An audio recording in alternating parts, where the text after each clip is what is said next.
മൊണാക്കോയിലെ grand പ്രീയെ ഒരു boring event ആയിട്ടാണ് ഒട്ടുമിക്ക എല്ലാ F1 പ്രേമികളും കാണാറ്. ഇതിന്റെ ഒരു റീസൺ എന്ന് പറയുന്നത് ട്രാക്ക് ഒക്കെ ഭയങ്കര കൺജസ്റ്റഡ് ആണ് എന്നുള്ളതാണ്. അതുകൊണ്ട് വളരെ ആക്യുറേറ്റ് ആയിട്ടുള്ള മില്ലിമീറ്റർ ലെവൽ പ്രിസൈസ് ഡ്രൈവിംഗ് ആണ് ഇവിടെ വേണ്ടുള്ളത്. അതുകൊണ്ട് തന്നെ ഓവർടേക്കിംഗ് ഒക്കെ ഈ ട്രാക്കിൽ ഭയങ്കര ബുദ്ധിമുട്ടാണ്. പിന്നെ ഈ ഒരു ഇവന്റ് കൂടുതൽ ഇൻട്രസ്റ്റിംഗ് ആക്കുന്നത് എന്താണെന്ന് ചോദിച്ചാൽ അത് ഓരോ ടീമുകളുടെ എല്ലാം ടയറും ആൻഡ് പിറ്റ് സ്റ്റോപ്പ് സ്ട്രാറ്റജീസും വെച്ചിട്ടാണ്. പിറ്റ് സ്റ്റോപ്പിനായിട്ട് വരുമ്പം അവിടെ എന്തെങ്കിലും കാസോ കൺഫ്യൂഷൻസോ കൂടെ ഉണ്ടെങ്കിൽ പിന്നെ പറയണ്ടല്ലോ. 2016 റെഡ് ബുളിന്റെ ഡാനിയൽ റിക്കാർഡോ പിറ്റ് സ്റ്റോപ്പും 2022 ഫെറാറിയുടെ ലെക്ലെക് പിറ്റ് സ്റ്റോപ്പും ഒക്കെ ഇങ്ങനെ ചില കാസും എററും ഒക്കെ കൊണ്ട് ഇൻട്രസ്റ്റിംഗ് ആയ മൊണാക്കോ റേസസിൽ ചിലതാണ്.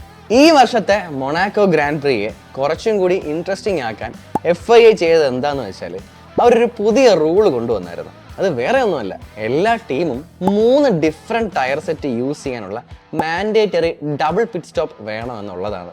ഈ ഒരു റൂള് കൊണ്ടുവന്നിട്ടും മൊണാക്കോ ഗ്രാൻഡ് പ്രീക്ക് കാര്യമായ രീതിയിലുള്ള മാറ്റമൊന്നും വന്നിട്ടില്ലെന്നും പഴയതിലും കുറച്ചുകൂടെ ബോറിംഗ് ആയെന്നും ഒക്കെയാണ് ഒട്ടുമിക്ക F1 ഫാൻസിന്റെയും അഭിപ്രായം. ട്രാക്ക് ലേഔട്ട് ചേഞ്ച് ചെയ്താലോ അല്ലെ പോട്ട് 2026 FIA വരുന്ന മേജർ കാർ റെഗുലേഷൻസിന്റെ ഒക്കെ ഭാഗമായൊക്കെ ഇനി എന്തെങ്കിലും മാറ്റം ഉണ്ടാവും എന്നാണ് ഇവരുടെ എല്ലാ അഭിപ്രായം. മൊണാക്കോ ഗ്രാൻഡ് പ്രീയെ പറ്റി നിങ്ങളുടെ അഭിപ്രായം എന്താണ്?